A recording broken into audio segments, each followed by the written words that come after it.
Les gars, on vient d'assister à l'une des nouvelles les plus importantes qui a été publiée pour les crypto-monnaies au cours des quelques dernières années. C'est quelque chose qui va avoir un effet énorme sur les marchés des cryptos, mais je me rends compte maintenant que beaucoup de personnes ne savent même pas pourquoi c'est quelque chose d'aussi important et pourquoi vous devriez vous en soucier dès maintenant. Alors aujourd'hui, je vais passer en revue tout ce que vous devez savoir. On va discuter de mes transactions, je vais vous parler de ce que j'imagine qui pourrait se passer pour les marchés, pour le Bitcoin, pour les altcoins. Les altcoins connaissent une belle petite reprise, ça fait plaisir à voir aujourd'hui. Alors encore une fois, vidéo très importante aujourd'hui, assurez-vous de la regarder du début jusqu'à la fin.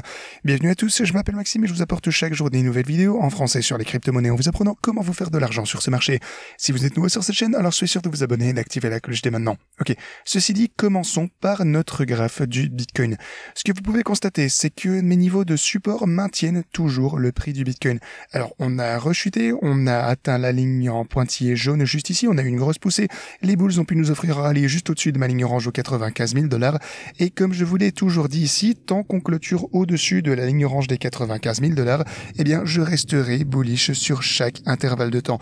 Le prochain niveau de résistance pour le Bitcoin, eh bien, on est en train de s'en approcher actuellement. Il s'agit de cette ligne mauve ici que vous avez aux 97 800 $. Alors, vous pouvez constater qu'on s'en approche lentement, mais sûrement ici sur l'intervalle journalier. On a été repoussé un petit peu de ce côté, mais ça, ce sera vraiment le prochain niveau de résistance. Ensuite, vous avez bien sûr 98 000 $, bon, on va dire 99, et puis le gros niveau psychologique des 100 000 $. Alors, ce qui était auparavant un groupe de résistance, enfin un groupe de support, est maintenant plus ou moins un groupe de résistance. On a ces deux moyennes mobiles importantes, ainsi que ma ligne orange aux 100 000 $. Mais voilà, ça se présente toujours pas trop mal.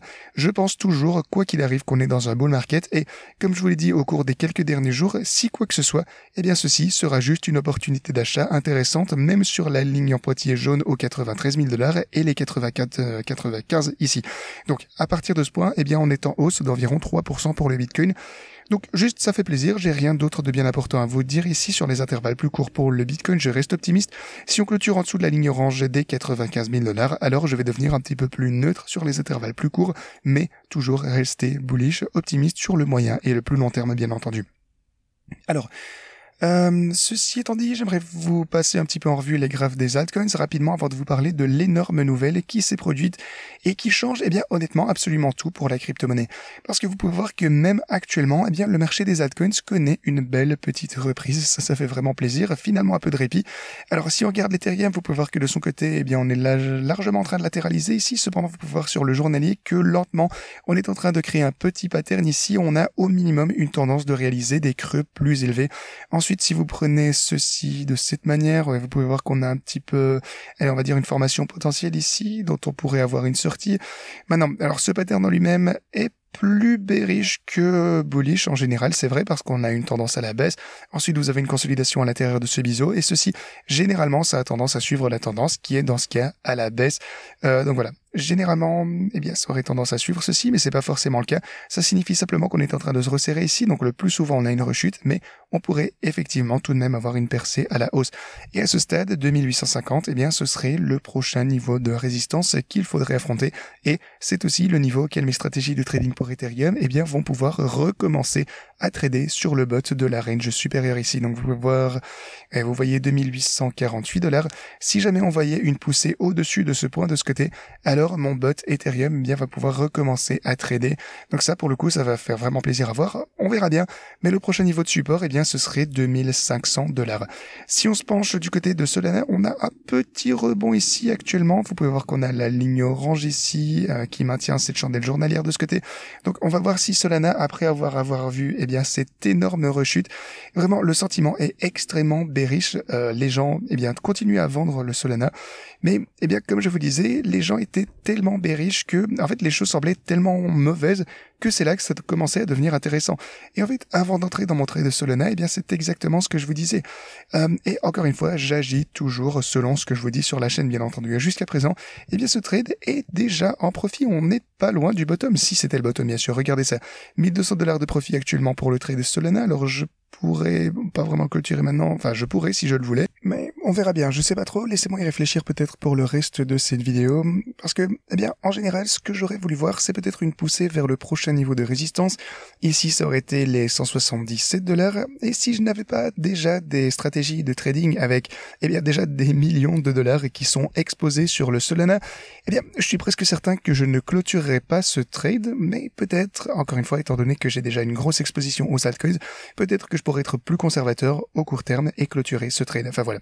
On verra bien de toute façon, je vous en parlerai plus tard dans cette vidéo. Mais pour le moment, on trouve du support ici sur les 168 $. Mais vraiment, ce que j'aimerais voir ici, c'est juste plus d'élan revenir pour Solana. Je voudrais juste qu'on ait une chandelle un petit peu plus convaincante ici, parce que, après avoir grimpé en flèche, ça recommence déjà à chuter. Donc, encore une fois, je suis quelque peu indécis quant à garder cette transaction ouverte ou non. Au moins, on remonte, mais c'est pas très convaincant. Mais sinon, pour mes stratégies de trading, bien sûr, je vais absolument rien changer. J'aurai toujours une énorme exposition pour le Solana ici, même si je clôture ce trade au court terme. Pour Doge, vous pouvez voir que Doge, toujours est en train de latéraliser. J'ai rien de bien spécial à vous dire à ce sujet. Cardano, pour le coup, ça, c'est plutôt cool. Regardez ça. Après avoir eu quelques pullbacks ici, des rejets à partir de ma ligne orange, vous pouvez voir que maintenant, on essaye de voir un autre retest de cette résistance aux 80 cents. Donc ça fait plaisir à voir. On va pouvoir constater si finalement on va dépasser ceci et voir une poussée vers les 98 cents, peut-être se rapprocher du dollar, mais ça s'annonce pas trop mal ici pour Cardano à mon avis. D'ailleurs, pour Cardano, mon prochain trade, encore une fois si on clôture quelques chandelles de 4 heures, je vous en parlais la semaine dernière, je pense au-dessus de ceci, peut-être même une chandelle journalière, une chandelle verte complète au-dessus de ce point de résistance, je vais rapidement me lancer dans un trade Cardano. Sinon, pour XRP, alors après avoir rechuté, on a maintenant une autre poussée à la hausse, et XRP, honnêtement, a l'air plutôt en forme également, donc rien de bien inquiétant de ce côté non plus. On a eu un pullback, on a trouvé du support, grosse poussée de ce côté également, on a trouvé une résistance également à partir de ma ligne orange. On est redescendu après la résistance, on essaye maintenant de voir une nouvelle poussée à la hausse. Donc XRP respecte toujours tous ces niveaux intéressants ici, et sur le graphique, ça se présente pas mal. Maintenant, ça pour le coup, ça va être important, parce que sur le graphe total, vous pouvez voir plusieurs choses. Ok, le premier truc, c'est que vous pouvez voir qu'on a établi un niveau de support très important ici, sur ce niveau, et on est en train maintenant de remonter un petit peu à partir de ce point. On est entre ces deux niveaux, ça c'est intéressant, et ça me rend vraiment heureux. Pourquoi? Parce que si vous regardez le graphe Others, vous pouvez voir que lorsqu'on a brisé la structure du graphe Others, on a rechuté, on est passé au-dessus du point précédent. Donc si on compare ceci au graphe total, ce serait le même truc qu'ici, donc on a cette structure avec cette ligne orange, on est passé en dessous de ceci, et puis on est revenu au-dessus, et maintenant, on est à nouveau en dessous de ce point. Mais si vous regardez le graphe Others, on a la même chose en fait, on avait cette structure de ce côté, on est passé légèrement au-dessus, mais lorsqu'on a recommencé à descendre, cette fois, on a assisté vraiment à une chute libre sur ce graphique. Et c'est vraiment pas ce que vous voyez sur le graphe total. Au lieu de ceci, pour le graphe total, on est en train de créer ce niveau de support de ce côté. Et c'est pour ça que je vous disais, encore une fois, que même si j'avais peur qu'on ne brise cette structure ici sur le graphe global, étant donné que je suis toujours bullish au niveau du Bitcoin, de l'Ethereum et des principaux altcoins qui dirigent généralement cet indice, je ne pensais pas qu'on assisterait à une chute libre sur ce graphique. Donc c'est toujours ce que je pense, c'est en train de se produire, et maintenant ce niveau de support, en toute confiance, on peut dire qu'il est extrêmement fort, et on verra bien quelle sera la prochaine étape à la hausse à partir d'ici. Mais je pense qu'on est toujours dans une bonne position ici, on est toujours dans un bull market. Alors je dirais, même s'il faut faire attention aux altcoins dans lesquels on va se lancer, je vous le répète souvent, mais je pense que dans des altcoins de qualité, à mon avis, ça risque d'être extrêmement rentable pendant le reste de cette période haussière, quoi qu'il arrive, tant que vous choisissez les bons projets et que vous considérez ceci comme un trade et pas nécessairement à holder pendant plusieurs semaines ou plusieurs mois, à moins bien sûr que vous n'utilisiez des stratégies de trading, parce que dans ce cas, ils prennent automatiquement des bénéfices à la hausse et achètent à la baisse, ce qui est du trading en quelque sorte. Mais si vous n'utilisez pas de bot, ce que je vous suggère, encore une fois, c'est pas un conseil financier, vous le savez, mais à mon avis, je pense que les traders vont faire davantage de profit ici, et les holders, malheureusement, c'est plus trop le type de marché dans lequel ils vont pouvoir holder 50 altcoins, 100 altcoins différents, parce que, à mon avis, ceux-ci vont perdre de la valeur. Mais parlons maintenant des bots de trading. Alors Bitcoin, avec cette volatilité, a pu finalement faire un petit peu plus de bénéfices, ça fait plaisir à voir. Alors, on a réalisé davantage de bénéfices sur la stratégie Bitcoin. Actuellement, on est à 275 000 $. Si vous regardez la stratégie Ethereum, le premier bot est en baisse de 50 000 $, ou presque, donc ça c'est ok. Finalement, on a un petit rebond. Bien sûr, ça va pas recommencer à trader avant les 2848. Mais mon deuxième bot Ethereum, lui, trade toujours actuellement. Et il réalise un bénéfice de 2000 $ uniquement grâce à l'algorithme. La position elle-même, vous pouvez le voir, est en chute. Alors, si vous aviez simplement acheté de l'Ethereum, vous auriez été en chute. Mais mon algorithme a réalisé un bénéfice supplémentaire de 2763 $, ce qui est juste incroyable à voir. Ceci dit, on va remonter un petit peu. Regardez maintenant le bot Solana. Alors Solana, je pense qu'hier, on était en chute de 100 000 $ ou quelque chose comme ça, peut-être 50 000 $, je m'en souviens plus. Actuellement, on est en chute que de 9 000 $, ce qui fait vraiment plaisir à voir également. On va voir si on peut peut-être avoir un autre rebond à la hausse et faire davantage de profit pour Solana très bientôt. Pour Doge, on est toujours en baisse de 26 000 $. Donc voilà pour ce qui est des principaux bots de trading.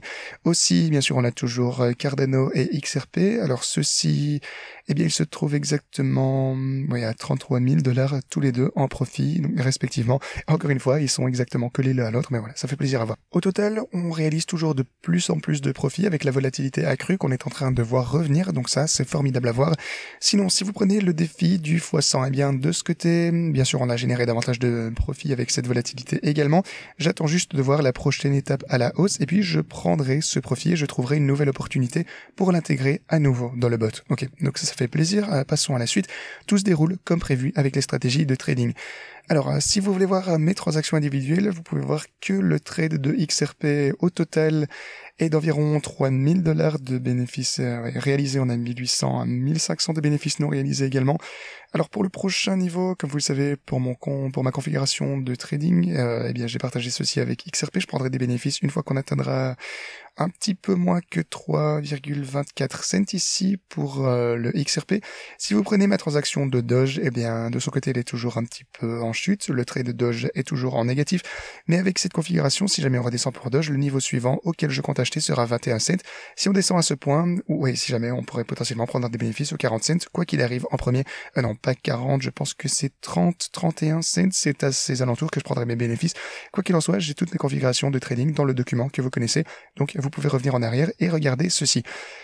Pour montrer de Solana, comme je vous l'ai montré au début de cette vidéo, actuellement on est en hausse d'environ 1000 $, mais j'ai déjà, comme je vous disais, une énorme exposition au Solana ici. Alors pour le coup, je ne pense pas que ce soit une erreur de se lancer dans ce trade, mais j'aurais vraiment voulu une plus grosse réaction à la hausse ici pour Solana. Alors, est-ce que je vais garder ceci ouvert ou pas? Laissez-moi prendre une décision maintenant, peut-être. En fait, je vais essayer de penser à la perspective qu'on a déjà, bien entendu, une grosse exposition au Solana, donc on n'a pas besoin de risque. Donc oui, vous savez quoi, ce que je vais faire maintenant? Eh bien, c'est que je vais forcément déjà garder toutes mes stratégies de trading ouvertes, mais je vais bel et bien sécuriser ce profit. Alors c'est pas beaucoup, c'est environ 1000 $, mais voilà, c'est déjà ça de prix, c'est mieux que rien. Je vais juste sécuriser ceci, encore une fois, simplement parce que j'ai beaucoup d'exposition pour Solana déjà. Et encore une fois, le fait que ce soit une entrée importante, c'était une bonne entrée. Pour le coup, j'aurais voulu qu'on ait une chandelle un petit peu plus positive à la hausse. Je suis un petit peu déçu de cette réaction, j'aurais vraiment voulu voir un plus gros rebond.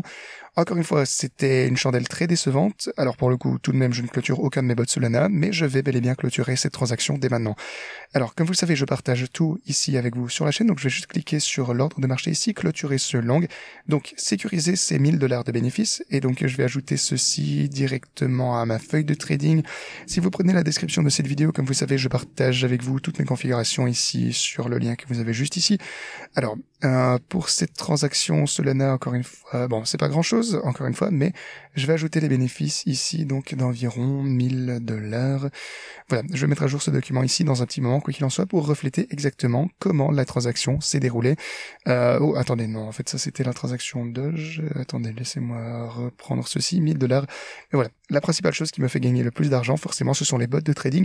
Alors, si vous souhaitez utiliser mes stratégies de trading, rendez-vous en description de cette vidéo dès maintenant. Vous pouvez obtenir de super entrées actuellement, que ce soit pour le Bitcoin et même les altcoins en général. Alors, inscrivez-vous en utilisant ce lien, réclamez les bonus de dépôt en utilisant ceci, et puis vous avez Bitcoin, Ethereum, Solana, Doge, Cardano et XRP en utilisant tous ces liens. Ensuite, si vous souhaitez l'utiliser pour vos autres altcoins préférés, cliquez sur ce lien, ça vous ramènera à cette page. Et puis, eh bien, vous pouvez simplement utiliser les liens pour la crypto qui vous plaît le plus. Sinon, d'énormes choses se sont produites hier et peu de gens malheureusement y prêtent attention. Ok, hier, lors de la diffusion eh bien des minutes du FOMC, la Fed est venue pour déclarer qu'il était temps d'arrêter le resserrement quantitatif. Ok, qu'est-ce que c'est? C'est mot compliqué. Qu'est-ce que ça veut dire? Qu'est-ce que c'est le resserrement quantitatif? Essentiellement, il s'agit du fait que la Fed retire des liquidités du marché. Alors, vous avez le graphique juste ici, et vous pouvez voir que depuis qu'on a vu la pression monétaire eh bien, repartir à la hausse, que la Fed a recommencé à acheter des actifs, eh bien, vous pouvez voir qu'au maximum ici, qu'est-ce que ça nous donne? Peut-être 9000 milliards de dollars, et la Fed a supprimé environ 2000 milliards de dollars depuis lors. Alors, ça a mis énormément, de pression sur le marché, ça retire de la liquidité, et ce que la Fed est maintenant en train de déclarer, et soit dit en passant les gars, c'est vraiment l'une des plus grosses choses que les marchés des cryptos attendaient. Beaucoup de personnes s'attendaient à ce que la Fed commence déjà à réduire le resserrement quantitatif, en fait recommence très bientôt à stimuler les marchés, donc les marchés traditionnels bien entendu. Bien entendu, vous le savez, l'inflation continue à augmenter, ils n'ont pas encore commencé à le faire, mais si on regarde ce que la Fed a déclaré hier, plusieurs participants suggèrent d'arrêter ou en tout cas de ralentir la réduction du bilan en attendant la résolution du plafond de la dette. Le resserrement quantitatif va prendre fin ce printemps. Rappelons que chaque membre du FOMC doit approuver anonymement ces minutes. Ça c'est intentionnel bien sûr, mais ça va être absolument énorme. Maintenant, ceci ne signifie pas nécessairement qu'on va immédiatement commencer à avoir un nouvel assouplissement quantitatif lorsque la planche à billets va repartir à la hausse. Mais le fait que, à chaque fois que la Fed, et d'ailleurs je peux vous montrer ceci de ce côté, lorsque la Fed a arrêté le resserrement quantitatif, elle a presque toujours, directement après, commencé à stimuler l'économie. Et donc, ce que je vais vous montrer, attendez, est-ce que je peux scroller? Non, ok, on peut pas, mais regardez ceci. Vous pouvez voir que de ce côté, ils ont commencé à, en quelque sorte, retirer des liquidités du marché, donc le petit truc que vous avez de ce côté. Et lorsqu'ils ont arrêté de retirer des liquidités du marché, ils ont immédiatement commencé à le stimuler à nouveau.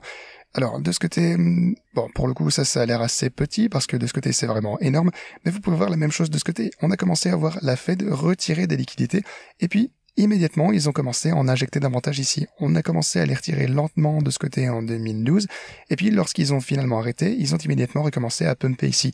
Là, donc on a commencé à retirer des liquidités tout au long de 2016, 2014, 17, 18, 19 également. Ici, ils ont arrêté de retirer des liquidités du marché, et immédiatement, boum, on a explosé à la hausse. Donc, même ici, lorsqu'ils ont, arrêté de retirer des liquidités du marché, donc là, essentiellement, c'était en 2022, essentiellement, ici, on a eu un pump immédiat. Alors, maintenant, on a une période prolongée pendant laquelle la Fed a retiré des liquidités du marché, mais l'histoire nous montre que chaque fois, qu'ils ont arrêté de le faire, on a tendance à voir une petite explosion, et ça risque d'être énorme pour la crypto. Et c'est pour ça que, si vous regardez tout ce qui est en train de se passer maintenant dans les coulisses, les gens sont trop obsédés par le court terme, genre, oh, Solana, Donald Trump, ces gars-là, ils ont lancé un meme coin sur Solana, c'est mauvais pour la crypto, alors Solana est mort, Solana, en fait, déjà, la crypto n'est pas morte, il faut bien comprendre ça. La crypto est en plein essor, alors oui, il faut faire attention aux altcoins dans lesquels vous allez investir, il faut juste avoir une idée, un trade, une stratégie, vous rentrez, vous prenez votre profit, vous le sécurisez dans le Bitcoin ou vous cherchez d'autres opportunités. Ne holdez pas 100 altcoins différents, ils vont juste, la plupart en tout cas, retourner jusque zéro. Les altcoins de qualité, peut-être holdez-les pendant une période limitée pour vous donner des sommes d'argent absolument dingues, plus que le Bitcoin, ou comme je vous le disais, si vous utilisez mes stratégies de trading, automatiquement elles vont pouvoir être configurées pour entrer et sortir une fois que les choses, vont vraiment recommencer à sentir un peu plus mauvais, qu'on arrive au sommet du marché. Donc, lorsqu'on sera au sommet, en tout cas personnellement je pense que ce n'est pas le cas, mais je vous le dirai, ces stratégies m'aideront à sortir de mes positions altcoins, et ça va être cool. Alors ne vous y trompez pas, ça c'est énorme, c'est ce qu'on attendait. Les gens n'y réagissent pas trop pour le moment parce que tout le monde a juste beaucoup trop peur, les gens pensent que la crypto est une arnaque et tout ce genre de trucs. C'est ce que je vous expliquais au cours des derniers jours. Perso, je suis optimiste, je pense qu'on est toujours dans un bull market et c'est tout ce que j'ai besoin de savoir. Ceci dit, moi je vous dis à la prochaine.